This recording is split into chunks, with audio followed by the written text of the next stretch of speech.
You've been sold a lie, and most of us have fallen for it. In the West, over 80% of adults consume coffee daily. Nearly 70% start their day with it. For many, it's a ritual, a productivity hack, a morning pick-me-up. But here's the twist. That sacred cup? It might even be the reason you feel wired, anxious, and wiped out by lunchtime. Struggling with focus, midday energy crashes, sleep that leaves you feeling just as tired when you awake. You blame your job, your schedule, your age. But what if it's none of those things? What if the real problem is your favorite brew? Look, I'm not anti-coffee. I still drink it occasionally under certain conditions. But when I quit, what I discovered shocked me, and it might just change how you see that morning mug forever. In this video, I'll share with you what I discovered, why your daily coffee may be draining you, and how to keep drinking it with all the upsides, and none of the crash, anxiety, or sleep disruption. I'm Matt Farr. For the last 20 years, I've been obsessed with one thing: unlocking the vitality, energy, and longevity of the mind and body. I've sold over 12,000 books and courses and helped everyone from billionaires and CEOs to everyday folk to perform and feel at their best. Let's start with the biggest myth out there. Coffee gives you energy. It doesn't. Let's get this straight. Coffee doesn't make energy. It spends it fast.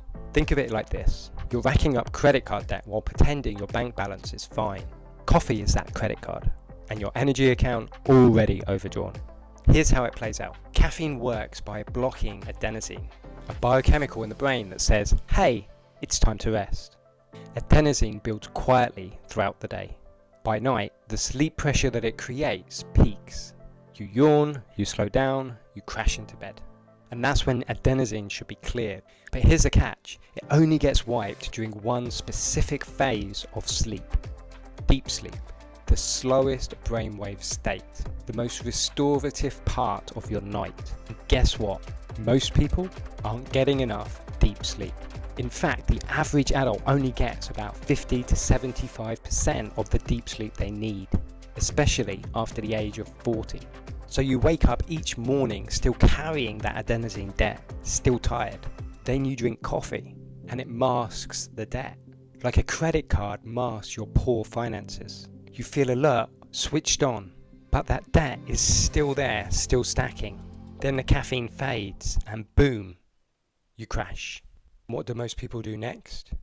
Grab another coffee. Now here's where it gets wild. Your brain is smart. Over time it adapts, builds more adenosine receptors to compensate for the caffeine, meaning you need even more coffee to feel normal. And you feel even worse when it wears off. You're locked into what I call the caffeine trap. But here's where most people go wrong. They blame it on stress, on burnout, or getting older. But really, it's unprocessed deep sleep debt. And the crazy part, the more caffeine in your system, the less deep sleep you get. Caffeine takes about 5 to 6 hours to clear by 50%. That means your 3 p.m. cup is still in your system at 9 p.m, likely impacting your sleep. The caffeine trap is very real. Now, if that was the whole problem, it would already be bad, but we're only halfway. So caffeine's pseudo-energizing effects are not limited to adenosine inhibition. It also hyper-stimulates your nervous system. It forces your body into fight-flight mode. It fires up adrenaline, spikes cortisol, which arouse your state, making you feel more alert and energized. But it's not real energy. It's a state of emergency. Short term, you're faster, you're sharper. But it also brings blood sugar swings, and for some, jitters, anxiety, and shallow breathing. And over time, like any source of stress, it depletes your valuable resources. Your natural cortisol rhythm gets blunted, especially with coffee first thing in the morning. That means you wake up tired in the morning, not only because of an adenosine debt, but also a blunted cortisol response. Your mitochondria, the hub of your energy generation, are suppressed, and important nutrients needed for long-term energy are depleted, namely magnesium, B vitamins, and electrolytes. So yes, coffee brings a temporary state of energy, but you pay that price with your long-term state of energy and vitality. And eventually, the debt collectors come knocking. But here's the good news. Coffee isn't all bad, it's just misused. Strategically, it sharpens focus, boosts performance, and helps in the clutch. But daily, as your go-to, to mask poor sleep, stress, or fatigue, that's like duct taping a dam.